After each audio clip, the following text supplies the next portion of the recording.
Hello student, my self Rahul Nishad, KNS government polytechnic Samastipur में आपका स्वागत करता हूं। स्टूडेंट, आज का सेशन जो एस्टिमेटिंग एंड कॉस्टिंग का है आगे बढ़ाते हैं। पिछले दिन का जो वीडियो हमने अपलोड किया था शायद उसकी क्वालिटी थोड़ी सी लो हो गई थी, पर आप उसे देखकर समझ सकते हैं। ठीक है, उसका PDF भी आपको VCS सॉफ्टवेयर पर हमने अपलोड कर दिया था।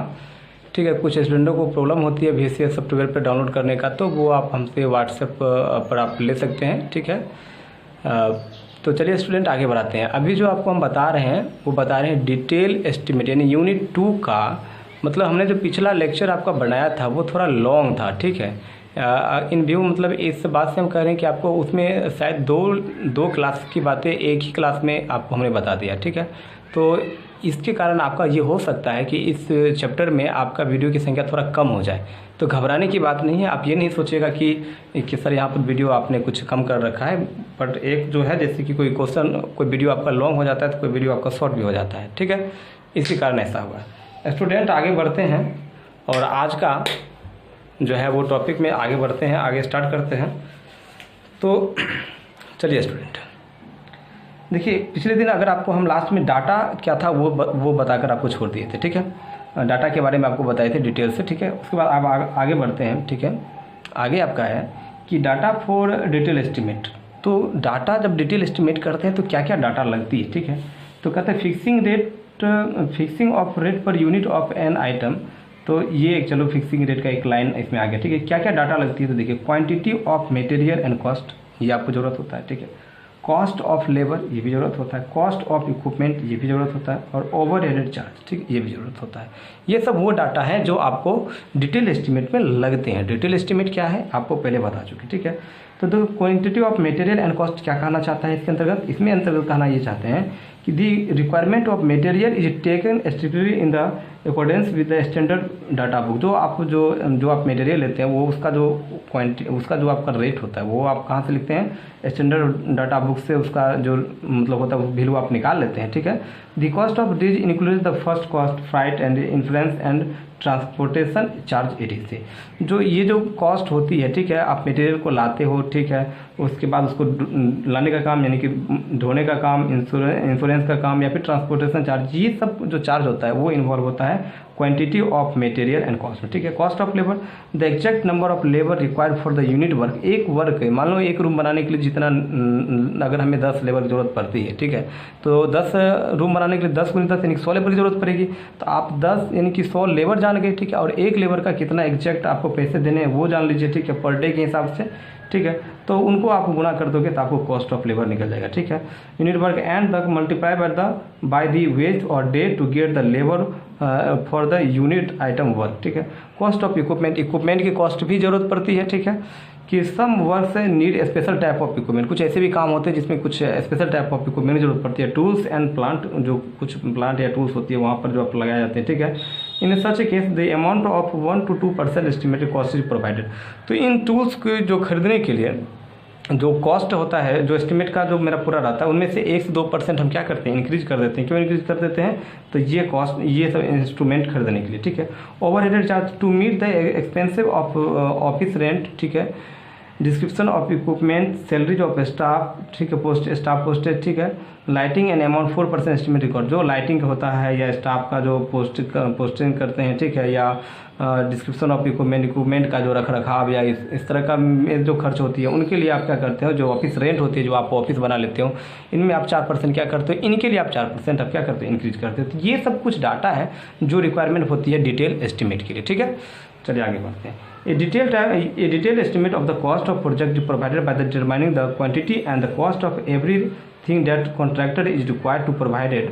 बात समझ में आ रहा होगा? The detailed estimate of the cost, जो cost of A project is provided, किसी भी प्रोजेक्ट को जो डिटेल एस्टिमेट के लिए कॉस्ट जो प्रोवाइड किया जाता है, प्रिपेयर बाय जो बनाया जाता है, किसी द्वारा बनाया जाता है, डिटरमाइनिंग द क्वांटिटी को आप डिटरमाइन करते हैं, and the cost of everything, और बहुत सारे जो भी कॉस्ट लगता है उन सब चीज़ को that is contractor is required, जो कॉन्ट्रैक्टर की जरूरत होता है वो सब आप निकाल लेते हैं। ठीक, to provide and for the satisfactory complication of the work, जो मतलब आपके वर्क को सेटिस्फाई करे, प्रोजेक्ट को सेटिस्फाई करे और जो प्रोजेक्ट को क्या करे? कंप्लीट कर दे। ठीक है, it is the best amount reliable for the estimate. और ये जो होता है एक बेस्ट अमाउंट होता है जो आपको डिटेल एस्टिमेट का जो आपको प्रोजेक्ट होता है उसमें आपको पूरा अंत तक ही आपको हेल्प कर देगा, ठीक है, यानी कि कमी नहीं होने देंगे पैसे की।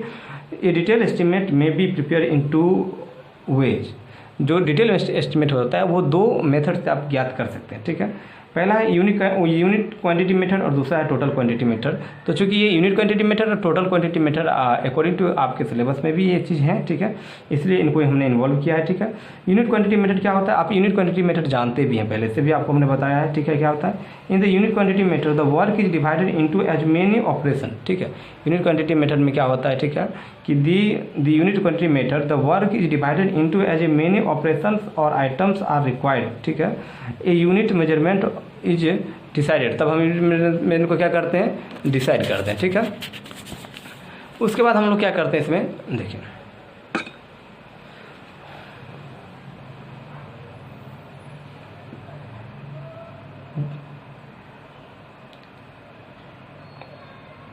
उसके बाद the total quantity of work under each item is taken out the proper unit of measurement. जो टोटल आइटम लगते हैं वर्क में, उनको आप क्या करते हैं, निकालते हैं। The total cost per unit quantity of each item is analyse and work out. और उसको क्या करते हैं, आप एनालाइज करते हैं, वर्क निकालते हैं।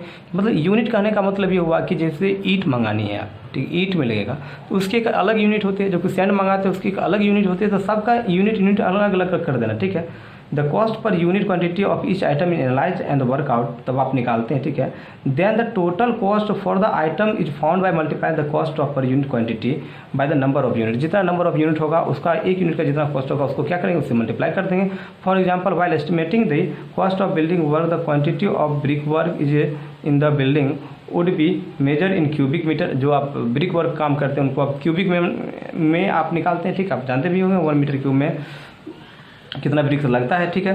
The total cost which included the cost of material, labour, plant, overhead and profit per cubic metre of brick work would be found and then this unit cost multiply by the number of cubic metre of brick work in the building would be given. इसका simple सी meaning ये हुआ कि आप सबसे पहले 1 cubic work आप करवाते हैं ब्रिक का, तो 1 क्यूबिक वर्क कराने में 1 ब्रिक का जो वर्क होता है उसमें कितने कितने आपको जो है वो लेबर लग गया, ठीक है, कितने कितने मटेरियल लग गया, जो भी मटेरियल लगेगा, और कितने उनमें प्रॉफिट आपको देनी है, वो सारा चीज़ निकालने के बाद जितना 1 यूनिट का रेट पड़ेगा वो रेट निकाल लेंगे, और जितना यूनिट ऑफ वर्क कराएंगे हम उनकी यूनिट ऑफ वर्क से उनको क्या कर देंगे, मल्टीप्लाई कर देंगे, तो हमें यूनिट क्वांटिटी मेथड से हमें निकल जाएगी कितना कॉस्ट खत्म हुआ है, ठीक है, यह लागू होता है।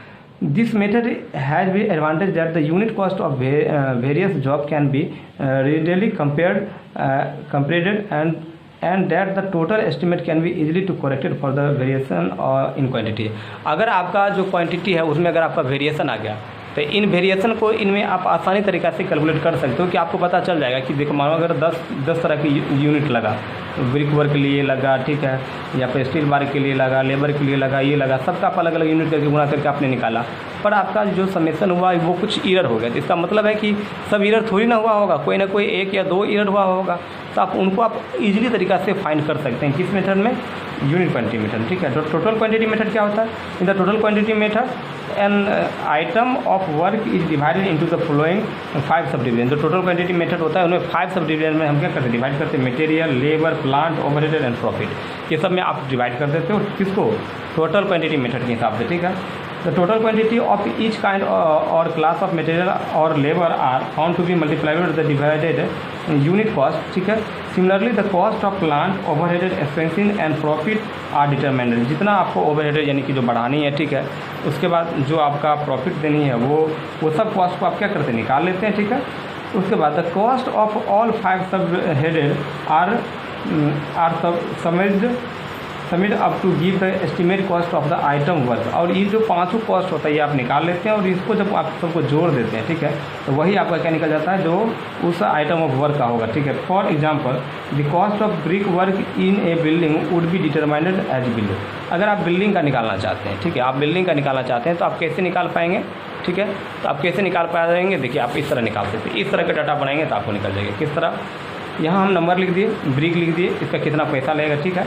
उसके बाद सेंट लिख दिए, इसका कितना लगेगा, सीमेंट लिख दिए, इसका कितना लगेगा, वाटर कितना लगेगा, ये सारा का सारा कॉस्ट निकाल दिए, लिख दिए और सबको समेशन कर देंगे तो हमें निकल जाएगा टोटल क्वांटिटी मेथड के हिसाब से कि कितना हमें कॉस्ट लगा है, ठीक है। अब आपको एक क्वेश्चन आपके लिए रखते हैं, ठीक है। हालांकि इसका सोल्यूशन बता लाते हैं। हम आपको पहले ही बताए थे कि हम लाइनिंग खींचकर दोनों तरफ डिवाइड नहीं कर पाते हैं, ये हमारा टाइपिंग में प्रॉब्लम होती है, इसलिए इसको हमने इस तरह आपको लिखते हैं। हमेशा डिफरेंस आपको इसी तरह बतलाते हैं। Difference with respect to 4 point unit quantity method and cost quantity method, यानी कि जो टोटल क्वांटिटी मेथड, सॉरी, कि जो आपको यूनिट क्वांटिटी मेथड है या फिर टोटल क्वांटिटी मेथड है, इनके बीच में आपको डिफरेंस ज्ञात करना है, ठीक है। यूनिट क्वांटिटी मेथड क्या करता है, in unit quantity method the work is divided into various items. Unit quantity method में हम क्या करते हैं, वर्क को बहुत सारे आइटम में डिवाइड करते हैं, जबकि in total quantity method the item work divided into the following 5 sub division. देखिए जबकि जो टोटल क्वांटिटी मेथड होता है इसमें आप 5 सब डिविजन डिवाइड करते हैं, जो कि आपको पीछे भी बताया है। दूसरा, the total quantity of work under each item is taken out the proper unit of measurement, यानी कि जितने भी